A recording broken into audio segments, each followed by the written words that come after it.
ज्ञानेश्वर माऊलींच्या पालखीसोबत अनेक दिंड्या ज्या आहेत त्या पंढरीच्या दिशेने चालतात. यामध्ये वारकऱ्यांची संख्या जी असते ती लाखोमध्ये असते आणि दिंड्या शेकडो असतात. अशाच एका सध्या दिंडीच्या ठिकाणी आपण आलो आहोत, जी दिंडी फलटण येथील पालखी मुक्कामाच्या ठिकाणी विसावली आहे. अगदीच ज्ञानेश्वर माऊलींची पालखी यायला संध्याकाळपर्यंत वेळ आहे, मात्र काही दिंड्या ज्या आहेत त्या पुढे येऊन संपूर्ण लोकांची व्यवस्था करतात. आणि या दिंडीमध्ये नांदेडची ही दिंडी आहे आणि या दिंडीमध्ये जवळपास 700हून अधिक वारकरी जे आहेत ते पंढरीच्या दिशेने चालत जात असतात आपल्याला पाहायला मिळते. आपण जर या ठिकाणी पाहिलं तर संपूर्ण जी तयारी आहे ती जेवणाची तयारी पूर्ण झाल्याचं आपल्याला पाहायला मिळते. सकाळी 4 वाजल्यापासूनच या संपूर्ण तयारीला जी आहे ती सुरुवात होते. दिंडीमध्ये सहभागी असणाऱ्या महिला वारकरी ज्या आहेत त्या या दिंडीच्या स्वयंपाकाची जबाबदारी पार पडतात. नुसत्या महिला वारकरी नाही तर पुरुष वारकरी देखील ते जे आहेत ते मदत या कामामध्ये करताना आपल्याला पाहायला मिळतात. नेमकी संपूर्ण व्यवस्था काय आहे आपण जाणून घेऊयात. या ठिकाणी ज्या महिला याच्यात काम करत आहेत, संपूर्ण स्वयंपाकाची व्यवस्था पार पडत आहेत, त्यांच्याकडून जाणून घेऊयात. मावशी कुठून आलात? आम्ही लोह्याहून. होय. किती वर्ष आहे पालखीचं तुमचं? आमचं 10वे वर्ष आहे. 10 वर्ष. काय वाटतंय पालखीत येऊन लोक काही जे वारकरी ते चालतात, तुम्ही सेवा पण करतात पालखीसोबत, काय वाटतं? चांगलं वाटतंय आम्हाला सेवा करण्यामध्ये. काय वाटलं एवढे 10 वर्ष वारी करावी? करावंच वाटली, देवानं करावं लागले. ज्ञानेश्वर माऊलीला काय मला यावंच वाटलंय, ज्ञानेश्वर माऊलीला. होय. त्याच्यामुळे आम्ही वारी करतो. काय आज मेनू काय जेवायला? काय जेवायला भाजी आहे, वरण आहे, भात आहे, पोळी आहे. कसली भाजी केली आज? आता करायची भाजी, होय. पालकाचं वरण करायचं, शेंगाची भाजी करायची, कद्दूची भाजी करायची. किती वाजता नाश्ता बिष्टा करायला लागतो? सकाळी किती वाजता उठता? 6ला नाश्ता होते बघा आमचा. आम्ही 4ला 3ला उठतो. नाश्ता झाला की नंतर इथं आल्याच्या नंतर आणखी स्वयंपाक करतो, जेवण करतो, पुन्हा आणखी संध्याकाळचं जेवण करतो. एवढं करतो. माऊली तुमचं किती वर्ष आहे पालखी? मला 40 वर्ष होते. वरी किती? 40 वर्ष होते. पालखीला सगळं येऊनच दिंडीचे. किती वर्ष झाले? 40 वर्ष होते. 40 वर्ष तुम्ही वारी करताय? हो. मला सांगा काय वाटतं सेवा करून? आम्हाला नादर वाटते सेवा केल्यावर, बरोबर वाटते. जोशाची दिंडी होय, आनंदानं नेतात, आनंदानं आणतात. आमचा मालक तिकडे आहे बघा, तिथं समजा सेवा करता. परिवारासकट आले तुम्ही? हो, परिवारासकट चालेल. मला एक सांगा, खरं तर घरी आपलं असतं तेव्हा सगळ्या गोष्टी आपल्या हातापाशी असतात, सगळं करता येतं. पण असं प्रत्येक वेळी रोज नवीन गावात जाऊन संपूर्ण स्वयंपाक करायचे, हे ते करायचं, त्याचा त्रास होत नाही? काही त्रास आहे ना. आमचा गुरु सांगत आहे ते करता आम्ही. आमचा गुरु आहे जोशी, ते सांगतात ते करता आम्ही. आपण जर पाहिलं तर या ठिकाणी संपूर्ण जी तयारी आहे ती पूर्णत्वाकडे जाते स्वयंपाकाची. आपल्या घरी संपूर्ण अशा प्रकारे स्वयंपाक करायला आपल्याला ते सहज सोपे असतात त्या गोष्टी. मात्र असं जर पाहिलं तर दिंडीचा मुक्काम जो असतो तो रोज वेगवेगळ्या गावांमध्ये असतो. आणि असं असून देखील हे संपूर्ण जे मटेरियल आहे ते दुसरीकडे नेणं, वाहून नेणं, या ठिकाणी पुन्हा एकदा अशी संपूर्ण यंत्रणा उभारणं आणि इतक्या 700 लोकांचा स्वयंपाक जो आहे तो करणं, आपण पाहू शकतोय किती काम जे आहे अवघड पद्धतीने ते या ठिकाणी करतायत. मात्र यातून त्यांना जो आहे तो एका वेगळ्या प्रकारचा आनंद आपल्याला मिळताना पाहायला मिळतोय. माऊली कुठून आलात? आम्ही नांदेडवरून. काय करता तुम्ही दिंडीमध्ये? आम्ही दिंडीमध्ये सेवा करता, स्वयंपाकाचं वगैरे? स्वयंपाकाचं. एवढ्या 700 लोकांचा स्वयंपाक तुम्ही रोज करता, रोज वेगवेगळ्या गावांमध्ये जायचं, सगळं उचलून न्यायचं, तिथं नेऊन ठेवायचं, आणि मग ते अडचण वाटत नाही का? काही वाटत नाही अडचण, काही वाटत नाही अडचण. काय आज स्वयंपाकात? आज स्वयंपाकात भात, वरण, चपाती, बालुशाही हे आटम. इतका सगळा मेनू करताना खरं तर घरी हे सोपं वाटतं आपल्याला, एका ठिकाणी करायचं असतं. पण रोज रोज नवीन नवीन गावात जाऊन करायचं, कधी काही अडचण झाली आहे? काय कधीच अडचण नाही, काहीच नाही. 3 टाईम स्वयंपाक होते आम्हाला. सगळी सोय झाली? समधी सोय झाली, काहीच अडचण नाही काही. आपण पाहिलं तर या ठिकाणी भात जो आहे तो त्यांनी शिजायला टाकलेला आहे आणि संपूर्ण जे अन्न जे आहे ते या ठिकाणी अन्नाचा प्रसाद आहे तो ते शिजवताना आपल्याला पाहायला मिळत आहेत. आपण जर पाहिलं तर अनेक वारकरी जे आहेत ते या दिंडीमध्ये चालतात. संपूर्ण या दिंडीची जबाबदारी असते ती एका व्यक्तीच्या खांद्यावर असते. तसेच या दिंडीचे मालक म्हटलं तर खरं हरकत नाही, कारण संपूर्ण गुरु आहेत त्या या दिंडीचे. खंडू जोशी ते सध्या आपल्यासोबत आहेत. महाराज, काय सांगाल, कितवं वर्ष आहे तुमच्या या पालखीचं आणि इतकी 700 लोक घेऊन तुम्ही चालताय? माझं 21वं वर्ष आहे. 700 लोक घेऊन चालतो आहे. सगळे जवळपासच्या खेड्यातले लोक आहेत म्हणजे आमच्या तालुक्याच्या परिसरातले आहेत, काही परभणीतून जिल्ह्यातून आहेत, काही नांदेड जिल्ह्यातून आहेत. हे सर्व वारकरी घेऊन चालतो. पारंपरिक प्रमाणे आपल्याकडे जे वारकरी आहेत त्यांना घेऊन आपण चालतो. इतका 700 लोकांना घेऊन इतक्या गर्दीत समाविष्ट व्हायचा आणि पंढरपूरचा प्रवास पूर्ण करायचा, आणि त्यात प्रमुख म्हणून नेमक्या काय काय जबाबदाऱ्या असतात? प्रमुख म्हणून सगळं अन्नधान्यापासून जे भाजीपाल्यापर्यंत सिलेंडरपर्यंत सगळंच पाहावं लागतं. पण कधी असा त्रास वाटत नाही की बाबा हे आपण केलं आहे, कष्ट व्हायलेत. कुठलीच काही गोष्ट असं जाणवतच नाही. कधी काय असं आठवतं एवढ्या तुमच्या 21 वर्षाच्या वारीत कधी आठवतंय का ही चूक झाली आहे आणि मग असं त्याचा प्रॉब्लेम झाला? नाही, आत्तापर्यंत तर काही तसा प्रकार नाही झालेला. अनहोनी कुठली घडली नाही माझ्या वारीमध्ये, माझ्या दिंडीमध्ये तर प्रत्यक्षात. आणि कुठला काही प्रकारे आठवला नाही किंवा असं घडलं पण नाही कुठं की बाबा इथं आलो तर आपल्याला त्रास होईल, असं काहीच कधी वाटलं नाही. संध्याकाळी थकून जरी आलो तरी सकाळी फ्रेश होऊन पुन्हा वारकरी चालायला लागतात.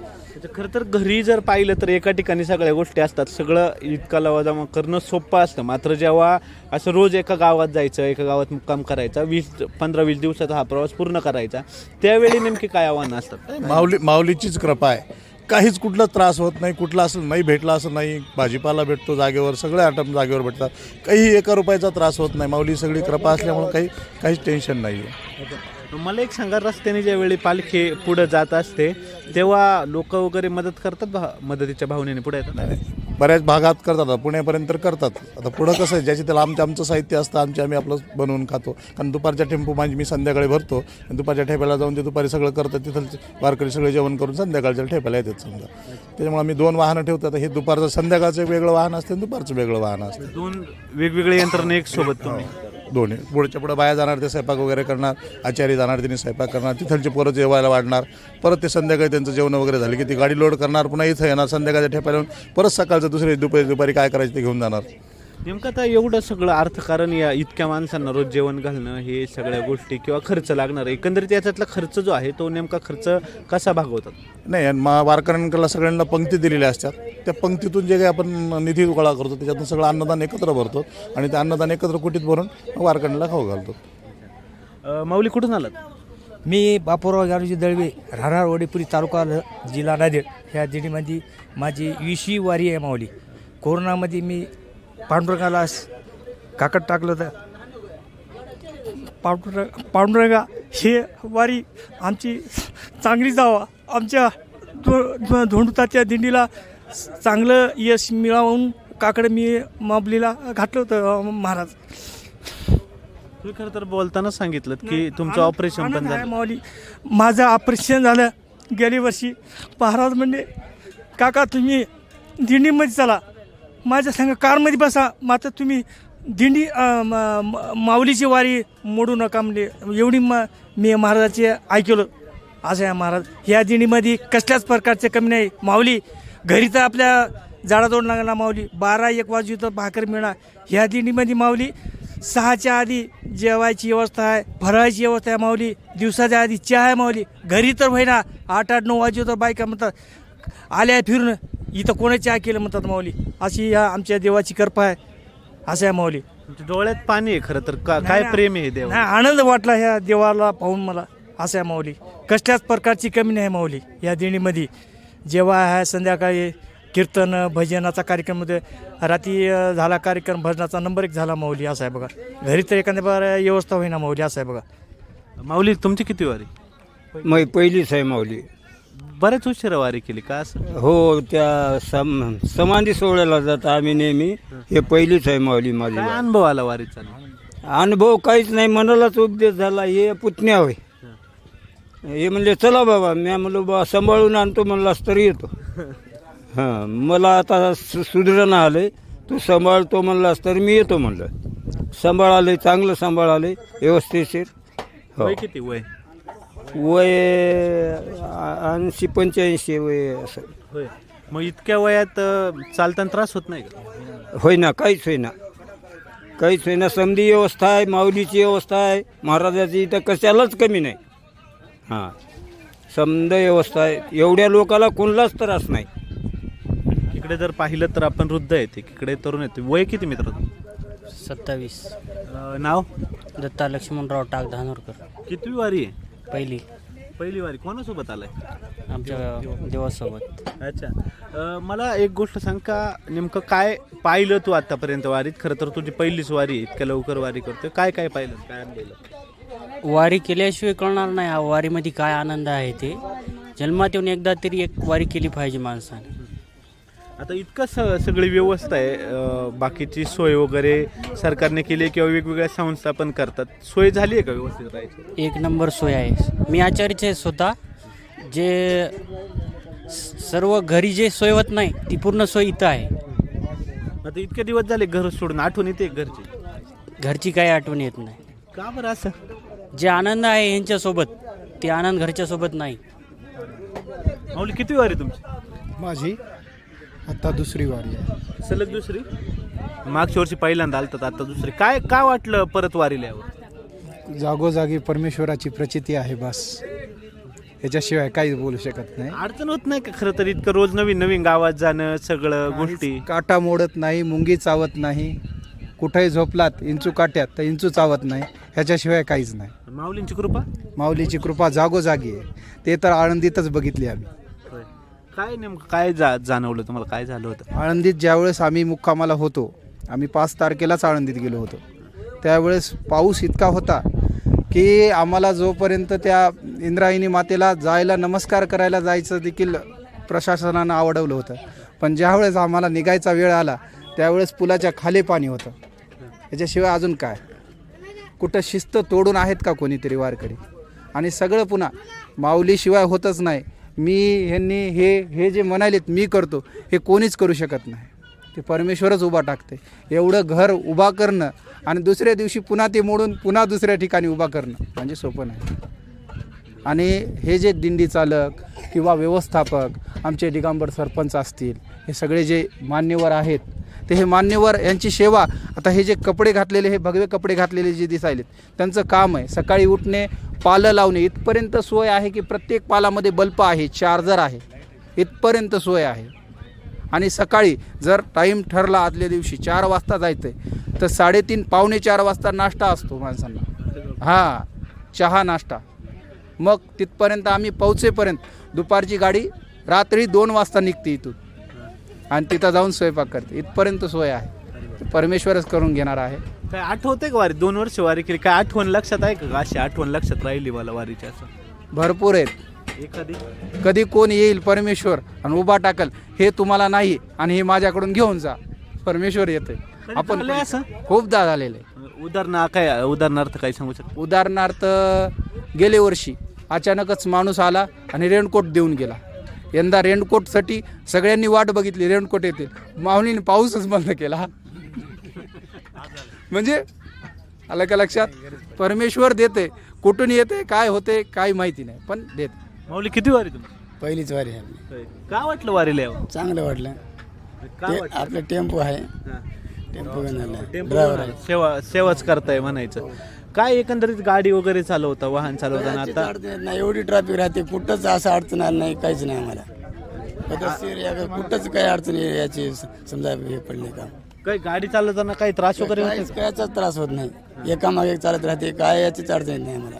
ही लोक जे गाडी चालवताना आता हे अपघात वगैरे घडतात, ते नेमके कशामुळे घडतात? ते त्याची त्याला माहीत पडतं. चालण्यामध्ये कुठंतरी समजा काही झालं असतं तर समजा, आता कायच अडचण आली नाही. आतापर्यंत आम्ही आळंदीहून इथं आलो, कायलाच अडचण आली नाही आम्हाला. माऊली कुठून आला तुम्ही? आम्ही परभणीहून आलेलो. किती वारी? वारी आमची 85 पासून आहे. 85 म्हणजे ते 15 आणि ज्यावेळेस 26. कार्डाचा व्यवहार होता, आंतरदेशी हे असे पाठवल्या जायचे, तेव्हापासून वारी करतो आम्ही. ह्या वारीमध्ये काळवेळाचा विसरच राहत नाही. आता माझी मी स्वतःचे अनुभव सांगतो. कार्य करून आलेले असे काय ताकद मिळते वारीतून? ऊर्जाच माऊलीची तशी आहे. आणि ह्या दिंडीचं तर आता मी सांगतो, कमीत कमी 15-20 दिंड्या अशा दुसऱ्या पाहिल्या असत्या. काही त्रास बी असते, मात्र ह्या दिंडीसारखं वैशिष्ट्य कोण्या दिंडीमध्ये नाही. सकाळी 6ला 5ला नाश्ता भेटते. दुपारी तिकडे त्या भजनी मंडळाची वेगळीच व्यवस्था आहे. इथं पुढे येणारा सुद्धा बघा, त्या ज्या आलेत कोणा त्यांना वेगळी व्यवस्था करून दिली जाते. सुंदर असं नियोजन आहे काही काही दिंडी चालक असे हे करण्याकरता करतात बी, मात्र ह्यांचं नाही आहे. न नफा न तोटा ह्या ध्येयावर सगळं सर्व कार्य करतात खंडोदेव. ही लहान मुलं जे आलीत पालखीत ती नेमकी कोणाची आहेत लहान मुलं? हे आतले ह्या स्वयंपाक करणारी, हे जी सेवा करणारी असेच येतं. बरेच लहान मुलं आपल्याला पाहायला मिळतात दिंडीत. ही मुलगी झाली, आता ही लहान मुलं झालं, कोणाची आहेत? सोबतचे होता सोबत सगळं. आता ह्याचा माल दिंडी मालकाचा सहकुटुंब सहपरिवारासोबतच आलेले आहेत ते. हे न घरी कोणी ठेवलं नाही. जे सोबत लेकर बाळ आहे ते संपूर्ण घेऊन आलेले आहेत. दिंडी म्हणजे हेच त्याचं घर झालं. आता सगळेजण सगळं दिंडीचं म्हणजे घराबारापासून जे घराला कुलूप लावून हे सगळे सोबत आणलेले आहेत. नातू पंतू हे सगळेच लेकर आलेले आहेत. काय घराची आठवण येत नाही मग सगळे इकडे नाही. दिंडी म्हणजेच घर. आता इथं माऊली सोबतच आहे. घर म्हणजे हेच झालं त्याला. आता हेच परिवार, हेच सहकुटुंब सहपरिवार सोबत आलेले आहेत. फक्त आता आठवड्याचा सोहळा राहिला. आठवड्याने तुम्ही सगळे पंढरपूरमध्ये दाखल व्हाल आणि संपल तुमची हे. मग काय घरी जाताना काय? आता घरी जाताना करमत नाही एकमेकाला. आता इतके दिवस झालेले सोबत इथं तर असं तर राहावं वाटते, पण आता वेळ आल्यावर जावंच लागत आहे. आता इथला आनंद घरी नाही भेटत. हे आनंद परमार्थातला इथंच होते. आणि कोण कुठून आले, इतके लांबून जरी माणसं आले तरी हे आनंद घरी नाही भेटत.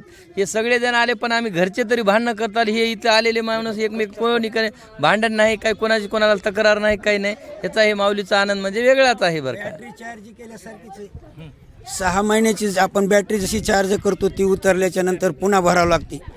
तशी आषाढी कार्तिकी विसरू नका मज, सांग तसे गुज पांडुरंग. तसे 6-6 महिन्याला ही चार्जच केलेली. कार्तिकीला भरली एकदा बॅटरी, चार्ज केली की आषाढीपर्यंत जाते ना. आषाढीला चार्ज केली की पुन्हा कार्तिकीपर्यंत. ध्यासच लागत आहे त्याचा, दुसरा काही सुद्धा आठवत 8 नाही. दिवस राहिलेत फक्त, आता संपणार आहे सगळं. तर माऊली मी बाबाराव श्रीरंग घालगे, राहणार भारसावड, तालुका लोहा, जिल्हा नांदेड. मी कमीत कमी 20 वर्षापासून माऊलीची वारी करतो. माझा आत्तापर्यंत जे हा सोहळा जो स्वर्गी नाही म्हणल्यासारखं आहे. एवढा आनंद कुठं दुनियात कुठंही नाही. एवढा आनंद कुठंच भेटणार नाही. आणि कसं आहे, माऊलीशिवाय शब्द निघणार नाही. आईला जो माऊली म्हणतो ना, तो हा सोहळा आहे. माऊलीशिवाय कुठंच शब्द निघत नाही. माऊलीशिवाय कोणी बोलत नाही. एवढा आनंद कुठंच भेटणार नाही आपल्याला. प्रत्यवी तलाव कुठंही भेटणार नाही. कुठून आलंस? नाव काय तुझं? नामदेव. पूर्ण नाव? नामदेव शिवराम गायकर. कितवीला आहे तू? 4थीला. तुझं नाव? अथर्व व्यंकटेश नाव जोशी. अथर्व व्यंकटेश नाव जोशी. कितवीला आहे तू? शाळेत जातो का? हा जातो. मग इकडं वारीला येऊन काय वाटलं तुला? वारीला कोणासोबत आलाय तू? कोणासोबत आलाय? बाबा सोबत. काय सांगितलं तुला बाबांनी वारीला? वारीला की नाही बाहेर हिंडक म्हणले, बाहेर हिंडा की नाही पाय कापून की नाही हे करायला नेत. आता भिकारी होऊन पैसे वाटाय. आता मला सांग, काय काय बघितलं तू वारीत? वारीत काय फुगे ते गाड्या बघितल्या? घोडा बघितला नाही का माऊलींचा? बघितला आहे मी. मग अजून काय पाहिलं? अजून की नाही बैल बघितली का? हा बघितले. पाय पडला का तू पादुकांच्या? हा. गर्दी होती का? लय गर्दी होती. लय गर्दी होती. पायी किती चालतो रोज? पाईप पायी चालतो का? हा. किती चालतो? 10 किलो. गाडीत बसून येतो. तू मला सांग, काय काय बघितलं तू वारीत? घोडा बघितला, पालखी बघितली, बैल बघितले. दर्शन घेतलं का माऊलींच्या पादुका? घेतलं. होय. पायी चालतो कसं? गाडीत जातो. पायी किती चालतो? पाय 1 किलोमीटर रोज.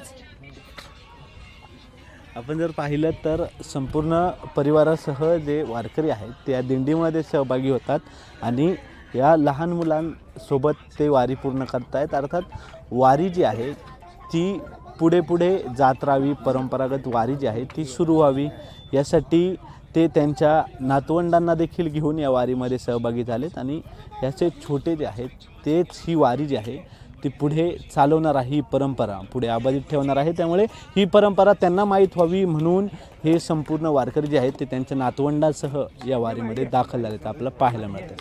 कॅमेरामन दिनेश सिंगसह प्रथमेश तांबे, LS मराठी, फलटण, सातारा.